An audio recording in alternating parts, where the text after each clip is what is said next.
Good morning, everyone. Thank you for having me. John, thank you. And I got roped into this because John is currently the foreperson of our grand jury.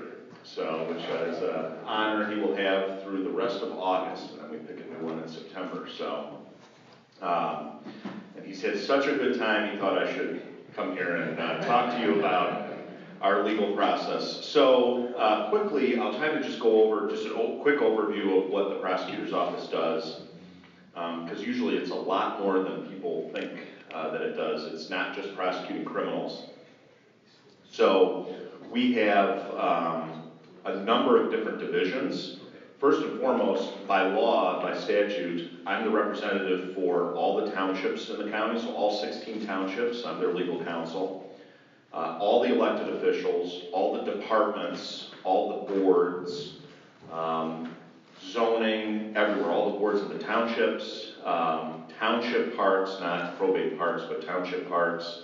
And in total, we have 56 civil clients. So I have 4 full-time attorneys and 1 part-time attorney that handle those 56 clients, which is a challenge.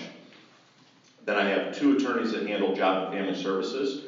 We handle every abuse, neglect, dependency case in the county and adult protective services cases. So we litigate those and represent the Department of Job and Family Services on all those cases. I also have 1 lawyer that does child support enforcement for the whole county, and she litigates child support in both the Domestic Relations Division of Common Police Court and the Juvenile Court. And then moving over to our criminal side, I have 3 felony assistant prosecutors. We handle every felony case in the county. I have 1 juvenile prosecutor. The county prosecutor has to handle every juvenile case from jaywalking up to aggravated murder. So there's complete jurisdiction over all of those. And then I'm the grand jury prosecutor in addition to overseeing the office, so I take all the cases to grand jury. And then most recently, about 2.5 years ago, the state legislature changed the law, and I'm now responsible for most of the municipal prosecutions. And I didn't get more money for doing that, which is not a good deal. So generally, in municipal court, the city has to pay for all the prosecutions. So for years, the city of Chardon, even though they only have about 7% of the municipal prosecutions, they were paying for 89% of the municipal. They were paying for all the prosecutions in all the townships and all the unincorporated areas.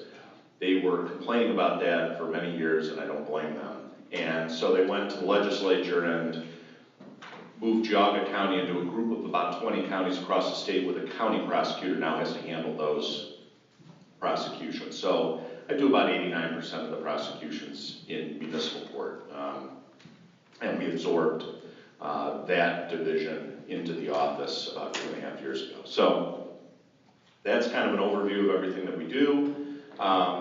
So John wanted me to talk about grand jury and kind of the process of a criminal case, because I think a lot of people don't realize what goes into a case and how you get from, maybe you see on the news somebody's arrested versus indicted versus you have a jury trial. So there's a lot that goes into it before you get to those final stages that everybody's kind of familiar with. There's 2 ways to get charged with it. I'll just stick with felony offenses. You can be arrested by the police and then they file what's called like a Rule 4 complaint against you, where they charge you with a felony crime in municipal court. And when that happens, depending on whether you're in custody or not, you have a constitutional right to a probable cause hearing before the municipal court judge. And so the municipal court judge has to have a hearing and say, yeah, I think the state, the government, which is the police, they got this right or they got this wrong, and yeah, there's some evidence here that there's probable cause. There's some evidence that you probably did this. That's typically if there's a physical arrest. Or you can do something called a direct indictment, where the prosecutor takes the case to the grand jury and asks for a probable cause finding for the grand jury, and then there's an indictment filed charging that person with a felony. But whether you go to municipal court on a physical arrest or whether you go through grand jury, every single felony case has to go to grand jury for presentment and indictment. There's some very minor exceptions. You can waive your right to a grand jury and do, it's called an information, but we do very few of those in Geauga County, maybe 2 or 3 a year. So almost all of our cases are going through grand jury, and you could only skip the grand jury process if the accused waives it. Because the grand jury is a buffer against an oppressive government.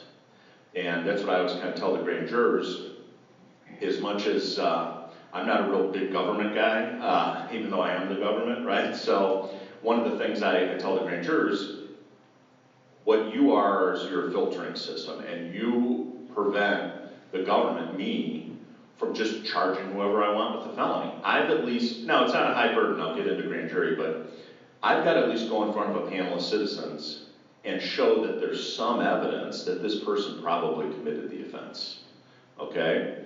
I can't just make somebody stand trial for a serious criminal offense because the police and I think that they should. A group of citizens has to put their stamp of approval on that, and it's a very important constitutional protection that we all have against the government. Now, I'm not going to tell you that you're getting some, fair open hearing in the grand jury, because it's actually the opposite. It's an interesting process. So, the grand jury itself, they pick 9, there's 9 members of the regular grand jurors and 5 alternates. So 14 people serve on grand jury, and we have 3 grand juries a year, so each of them serve 4 months for a 4-month period of time. And all of those people are selected through the random voting, your voter rolls. And so they summon in about 35 people, and we just go in order. We take the first however many. Some people might have excuses. The only exception to that is the judge who is in charge of the grand jury. So we have 2 judges, Judge Paschke and Judge Rambo. They switch off being the arraigning judge who presides over grand jury. So they get to pick the 4-person from any eligible citizen in the county. So the judge gets to pick the 4-person, and then everybody else is randomly selected. And when we go through that process and we select the grand jury, moving forward for that grand jury term, when I get a case in, whether it's a direct indictment or it's sent over from municipal court because there was an arrest, I have to bring the case in front of that group of citizens, so those 9 people. And in Geauga County, fortunately, we're a safe community, we meet pretty much every other Friday from 9 in the morning until, we try to get out of there by noon. We've been pretty good about it. So it's and you're thinking, okay, so we have a little over 200 felony cases a year split up by 3. I don't understand, how are you doing this? And that's because grand jury is much, much different than a regular jury trial. So, number 1, hearsay's allowed, which is a huge, huge plus, because in a regular trial, normally I would have to bring in, let's say I have a drug case and there's labs, I'd have to bring in the lab technician, have them testify, I'd have to have them testify about chain of custody, all of these different things. In the grand jury, I can have the arresting officer, I can say, hey, did you send the drugs to the lab? Yes. Is this a true and accurate copy of the report? Yes, it is. What is it? Well, they found, 0.8 grams of methamphetamine. There you go, okay? So I handled the whole witness in 3 questions in about 5 seconds. So the grand jury presentations are really a shrunk down, version of the case. And, I'll come in with a binder this thick, but what I'm doing is I'm just picking out what I think is the minimal evidence needed for the grand jury to make that probable cause finding. Because with these, I always joke, like, we could be there all day, especially with body cams now. I mean, when we watch all the body cams on a case, this hours of, there's 5 police officers there and they're on the scene for 2 hours. So there's an incredible amount of information, and I need to boil that down. So what I do is, other than running the office, what I spent the 2 weeks before grand jury doing is getting the case from the police, looking at it, analyzing all that evidence, and trying to boil it down into what I'm going to present to the grand jury and figure out what charges that I'm going to ask the grand jury to bring against this person. So the other thing with grand jury is the defendant or the suspect does not have a right to testify. If they do testify, which has happened like 5 times to me, they can't have an attorney in there. It's just the investigating officer, you're only hearing one side of a case. So the government is just giving you one side of a case. So again, it's a very, and the burden of proof is much lower. So it's, I don't say it's easy to get an indictment, but if you can't get, and you don't need to be unanimous either. So only 7 of the 9 people have to vote yes. So to convince 7 of 9 people when I'm the only one in there, there's no cross-examination, and I get to present the evidence and frame it to not get an indictment it can be a challenge, okay? But I always say that bad prosecutors get a lot of indictments, good prosecutors get a lot of convictions. So my philosophy, and I think it's very much different in the county to the west, but my philosophy is I'm not going to bring a case to the grand jury unless I think I can unanimously get 12 people beyond a reasonable doubt to convict that person of a crime. Because otherwise, what are we doing? We're wasting resources. It's not fair to, a defendant to do that, in my opinion. And believe me, there are plenty of people that I'm convinced did the crime that I either can't bring charges against, or I don't think I can meet our burden of proof, and they don't get charged, and that's frustrating. But I think what's different, and it differs across the state. I think what's different is I have the philosophy of, just because I think they did it, I'm not going to try to force a case across the street, because you're going to lose a lot of trials that way, and I just don't think that's a good use of anybody's time or resources. So.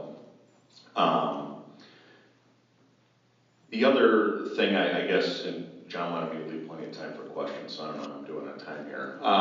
The other thing I think I would tell you is, with that, in our county, we're very fortunate in that we don't have a lot of violent crime. We don't have the large volume. And I think a lot of the problems you see in the criminal justice system and some of the surrounding counties is they're overwhelmed, frankly. And it's nice because we're not overwhelmed. I get overwhelmed at times, but in this county, the person you elect to do this is reviewing every single felony case and taking those to grand jury. So you're getting your direct representative is the one who's actually handling these cases, and that doesn't happen in most counties, just because of the volume. Most of the time, you're electing somebody who's just running an office that hundreds of people work at, and so that's nice. I think really the personal attention you get, especially if you're a victim, the personal attention you get in our county is really unmatched. And the other thing is, and this is another part of my philosophy, because we're a safe county, and it's kind of what came first, the chicken or the egg, because we're a safe county, we can spend time on cases that the other counties don't spend time on. So for example, a lot of these felony thefts from the large retail establishments, we do a lot of Walmart thefts. Walmart, Home Depot, we do a lot of those cases. And in a lot of the big counties, they don't bother with them. And to be a felony theft, you have to steal over $1,000 of stuff. So, we're talking about professional thieves here, right? They're stealing $1,000, $2,000, $3,000, $4,000 worth of stuff from Home Depot. They're reselling it from Walmart. We're not putting people in prison for feeding their families. We're putting people in prison who, steal 8 Ninja mixers from the Walmart display, in a given day. So, and I think when you look at that, we've had that debate, is this where we want to put our resources? And I think yes. I mean, we want those businesses in our county. They're a convenience to our residents. They generate a lot of sales tax revenue. I always joke that, the 3 Walmarts probably generate enough sales tax to pay for my office budget. And look at in Cuyahoga County, look at all those Walmarts that closed. The Mayfield Walmart closed, the Bedford Walmart closed. And I can tell you directly that those Walmarts closed because of theft loss. I mean, they were well into the 7 figures of theft loss per year. And when people aren't getting prosecuted or arrested because the police and the prosecutors are too busy, guess what? That's what's going to happen. It's going to be a free-for-all, and those businesses are going to leave.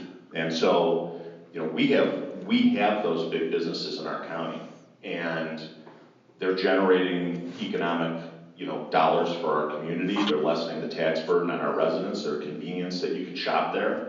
Yes, some bad comes with them, But again, I feel it's our responsibility, and it's important to really pay attention to those smaller felonies that they call smaller felonies in other counties, and aggressively pursue those, because again, we want to keep our community safe.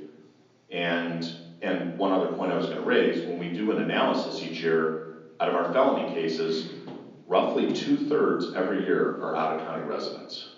So it's the vast majority, or a clear majority of people are coming into our county, victimizing our residents, victimizing our businesses that don't live here.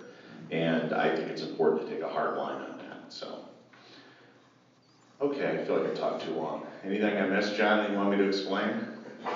You should have John be a speaker, just talk about, he can't talk about what happened in grand jury because it's secret, but he could talk about what the process and what it's like, and his thoughts. I'm always interested in, I would come watch that because I'm always interested in feedback from the grand jurors on if we're doing a good job. So yeah, I'd love to take questions. Yes? Speaking of John, he's a foreman, you said? Yes. You said that the grand jury is a random sample of voter registration, but the judge gets to pick the foreman. Does he pick anyone he wants, or does he pick from that sample? So it just has to be a qualified, so the question is, who can the judge pick as the foreperson? It just has to be a qualified elector in the county. So qualified elector means a registered voter in the county. Any registered voter in the county, the judge can pick them. So, yeah, I don't know how Judge Rambo roped you into it. I know he's had a lot of Rotary people he's in the Burton Middlefield Rotary, so we've had several of them as the foreperson. The administrator from Russell Township that just retired, she was the last foreperson he appointed, because he was a Russell trustee before. So, yeah, usually the judges are trying, and then Judge Paschke's been there so long, she's kind of running out of people. So when she has a regular jury in, and people who don't get picked, she tells them, hey, if you ever want to be the foreperson of a grand jury, sign up with my bailiff, and we'll call you. And so she's done that a few times. Judge Fury used to, half the time he'd forget to pick somebody, so he would go through the list of people who got summoned that day with me, which was kind of nice, and we would look at, the list of people, and we would pick somebody. So I like teachers and nurses. Those are my two favorite jurors. So if you're a teacher or a nurse and you're ever in the jury pool, I'm not getting rid of you. Bob? Point of a business. Another pot of coffee is made, so if you want some more coffee, it's there. Second, this really has nothing to do with the grand jury process, so I kind of want to throw something out at you. Something that happened here in our county maybe about a week and a half ago, 10 days ago, in Munson Township. There was potentially a body found, a burned body. Haven't heard a peep about it in the press, in the newspaper, anywhere. So, can you shed any light on that, or because it's an active investigation, you can't talk about it? No, I don't anticipate criminal charges. I was out there that day for about 3.5 hours, and it did seem there was an elderly gentleman who was burned to death. Generally, you would think that there's foul play involved in that. So I was out there with the sheriff's detectives, and we had 2 BCI trucks out there to kind of look at that. It was probably one of the worst things I've had to see in this job. But we had the autopsy already, and it is unbelievable as this sounds. The conclusion is that he committed suicide by in that method, which is very unusual, but the autopsy kind of established that. So again, that was one of those situations where, when I got the call and when they were out there, it seemed like it was maybe a homicide, but fortunately turned out not to be, but it was just a terrible situation. Yes? So, is there a grand jury at the federal court level? Yes. Federal court has federal court has grand jury, and every county has at least one grand jury. A lot of counties have multiple grand juries. Even Ashtabula County has 2 grand juries at the same time, and they alternate weeks. Downtown, they have like 4 or 6 grand juries. You're in there every day.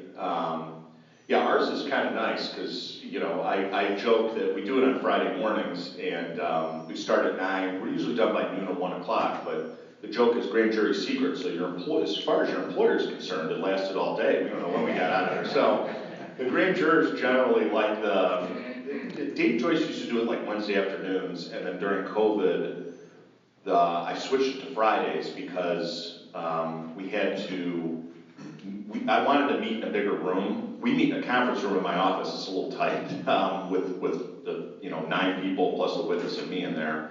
So during COVID, we used the courtroom, and they weren't having court on Fridays, so I was able to use the courtroom. So I switched it to Fridays, grand jurors loved it, and I kept it on Fridays since then. But, yes, and during COVID, there was still crime, and if you're gonna charge anybody, you still have to go through the grand jury. So we had grand jury during COVID. And in fact, that poor grand jury, I'll tell you a quick story, it's kind of funny. Maybe not for them, but they were actually okay with it. But so they did their 4 months, and then when it was coming up, and we had to pick a new grand jury, usually bring in like 35, 40 people and we pick them. And it was like the height of COVID. This would have been the end of May, right? Beginning of May. Would have been the first Wednesday in May. And that was like the height of COVID, right? Because it kind of hit like the beginning of March. And so the judges call me, and they go, hey, we don't want to bring in all these people, so can you tell the grand jurors that they got to stay on for 4 more months? So that grand jury actually did 8 months, which is the longest grand jury in the history of the county. Because the grand jury can be extended for up to 4 months, so 8 months is the longest they can do it. And I personally called each one of them like, hey, don't blame me, it's the judge's call. And all of them except one were fine with it. But we have 5 alternates, so the one that was upset, I was just like, hey, we got 5 alternates, you don't have to come, it's fine. And I think she still came to some sessions, but we had some crazy cases during the COVID grand juries too, so I think we spread out, really, they all enjoyed it, so.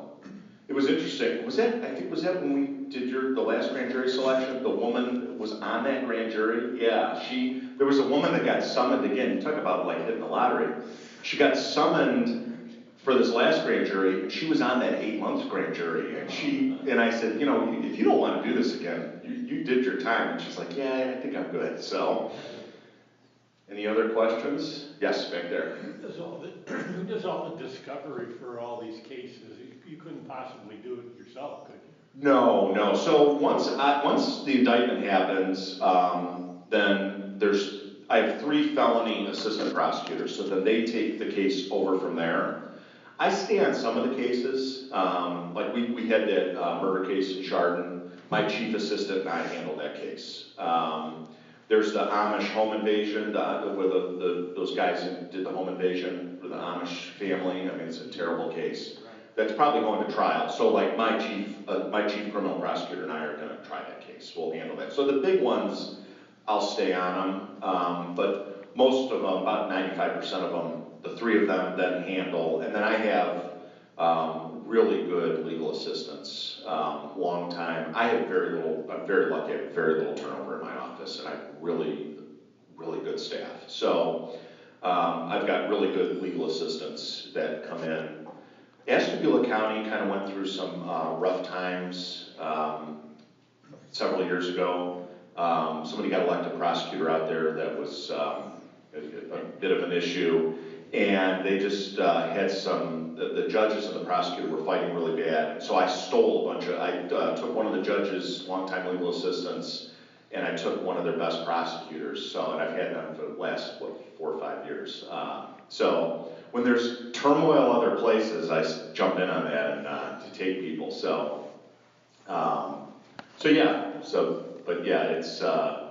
I'm very lucky. I have a very good staff. Yeah, if I had to even make copies of these files, I wouldn't have time to do anything else. It's so in the videos now. Fortunately, we have really good technology people at the county, and the IT's been great. So it used to be like these cops would do driving CDs up to my office every day, and now we have, like a OneDrive, and we have a shared drive with the big police departments, and then we just transfer information over the same network. It's been a game changer for us. Do you have something? Yes. You can ask me anything, it doesn't just have to be about grand jury. I usually get a lot of crazy questions. I actually had a different question. Good. From a taxpayer standpoint. So, and not trying to put you on the spot, but there was recently approval for a remodeling for your office, about $380,000. I wanted to ask why you felt that was necessary to do now, given the economic issues that, you know, the country is facing, and could it have been done cheaper than that price tag? Yeah, I mean, so the main, John got to see kind of the remodeling. It wasn't, the main purpose of that was security. So when you walked into my office in the old days, which was just 6 months ago, we don't have security in our building. There's security on the second floor for there's a check-in for juvenile probate court, but there's no building security in the annex, which I think is an issue. And then the way you could basically walk off the street, get in an elevator, go up to the third floor, you get off the elevator, we're the third floor, and when they designed it, it was a nice design, but it was all tempered glass. My office manager sat right in the front. There was no, there was just very little security measures. And if somebody could sling an AR-15 over their shoulder, get out of their car, walk in the building, go up the elevator to the third floor, walk off the elevator, and there's nothing stopping them. And that's still kind of the case, unfortunately. But now, at least if they get off at the third floor, the entire wall, we rebuilt. It's level 3 ballistic glass. We put ballistic paneling on it. The door, we did a ballistic door. And so now so if somebody did come in and open fire in our lobby, it's, bulletproof to the point it can be. And frankly, the way I got that idea, I'd always had some serious concerns, and we've had some incidents in our lobby with people, and we deal with a lot of troubled folks that show up at our office, unfortunately.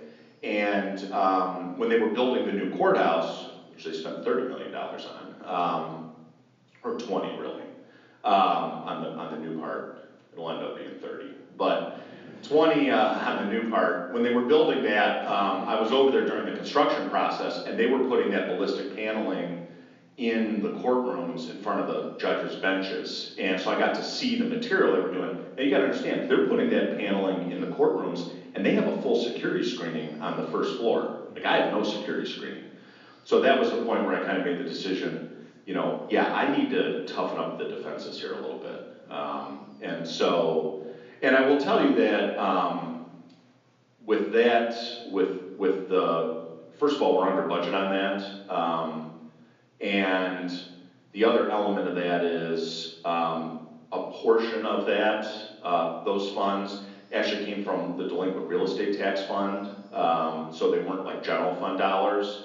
And those are monies that are generated, there's a small percentage that comes off the top when delinquent real estate taxes are paid, which is usually when people pass away, or there's kind of an accumulation, or there's a sale with commercial buildings.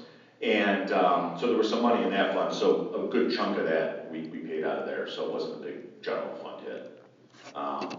But yeah, any other questions on that? No, I think you answered my follow-up, which was the safety issue. It sounds like you've had incidents there, which, informs why you've made the decisions for the ballistic glass and all that. Yeah, the other thing with building security, I wish, that's a tough one too, because it's so expensive. Like the new county office building, they made the decision to staff that with sheriff's deputies, building security. They had to hire a full-time and a part-time sheriff's deputy basically for that. And full-time sheriff's deputy is right off the bat, you're at about $120,000 fully loaded, right, per year, plus part-time just for that staffing. So yeah, that's, that's salary, benefits, everything else that goes through it, so. Okay, am I good? Did I go on? No, you're fine. He's coming up to give me the hook. What percentage of cases do you fail to indict on the grand jury? Ooh, I would say, it depends on the grand jury. I would say each term, let's say if we're presenting each term roughly 80 cases, I would say that they probably don't indict anywhere from 0 to 5. Oh, wow. Yeah, it's not, but again, I'm trying not to, I'm not presenting, there are a small number of cases that there's an exception to the rule. I don't present cases unless I think they're going to be able to prove beyond a reasonable doubt. There are a small percentage of cases, usually like domestic violence cases, he said, she said, you know, where it's a judgment call, and I present those because I think a panel of citizens needs to decide this issue. And those are usually the ones that get no-billed. But I would tell you that with the no, I will tell you that I've given some of those to the grand jury that I thought weren't great cases, and they indicted them. I think that's happened this term, even though I was one where I was like, I don't know about this one, but we'll see what but they, again, I've been doing this a while, so maybe I'm a little jaded, right? So I think that's the nice part about the grand jury is I'm getting, you know, real people are hearing this. I've ceased being a real person because I've done so many of these, and I'm out of these horrible scenes, and you know, so it's nice to have a group of citizens say, hey, this is, you know, look at the evidence with their eyes, because that's who I ultimately have to prove it to, right? It's a group of citizens that have to convict us of a crime. Quick question. Yeah. What latitude do you have as far as plea bargaining goes with regard to, say, a felony case that goes to grand jury or just any case? That's kind of the crazy part about when you elect a prosecutor. The amount of discretion is really incredible. And it scares me at times. I mean, it's a position that could be easily abused. It's not just, I mean, really, I have almost complete latitude with plea bargaining, although once a case is filed, the judge on the case has to approve a plea bargain. I think Judge Burt not approved one once, but then he later did, after he yelled at all of us. But pretty much, you know, I have complete latitude on that, but the scary part of the prosecutor job, I think, from a discretion standpoint, is the decision to charge or not charge. Because if I don't want to take something to the grand jury, guess what? There's really no other method for it to get filed as a felony. And that's the part where, you know, you hear these horror stories, and that, like the John Benet Ramsey case, for example, something crazy I read. That case went to the grand jury. The grand jury voted to indict a crime on that case, and the prosecutor refused to sign the indictment and never got filed. Like, that just blew my mind. But the prosecutor has that much power. So even after the grand jury, I have to sign the you indictment. still have to. Yeah. Now, I think if you don't want a case indicted, just don't present it. But I think probably that prosecutor figured, I'll present the case, and then I can blame it on the grand jury for not indicting it, and then it blew up in his face. So then he didn't sign the indictment, which I've never heard of that happening. I mean, that can happen, but I've never heard of a prosecutor doing that. So just like the judge can sign off on it, can they also say you will charge? They have no. No, they cannot. No, they have no authority. Yeah. The only way a felony case can get charged, generally, is I have to bring the case to the grand jury, and the 7 of the 9 people sitting in that room have to vote yes. Well, we've heard so much in the news about the power of a prosecutor, and really, you do have a lot in that case. Yes. Whether it comes to the court or is heard by the jury or not. Yeah, I would say that on the flip side of that, the nice thing about the criminal justice system, especially that I like, some people criticize it, but I like it, in Ohio, is that you have 88 county prosecutors, they're all elected. You have 88 different grand juries who are a group of citizens from that county. All the judges are elected. So you really are getting, you know, each county really has its stamp on the criminal justice system in that particular county. And I think that's a good thing, and that's where the accountability comes in a little bit. But yeah, certainly it does. When I look at how the system's set up, you get a bad actor in there, and that's happened, and it's scary, for sure. But, I don't want to take too much time. Well, I was thinking, if you could stick around. Yeah, absolutely. I'm happy to stay around after and answer any questions. And I'm sure some people are going to ask, is this legal or not? that's right.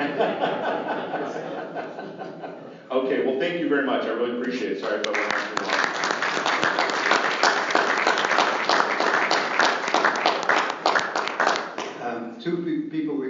time. Lisa gonna be the shortest, so Lisa? I'm the shortest in general, just the shortest. So,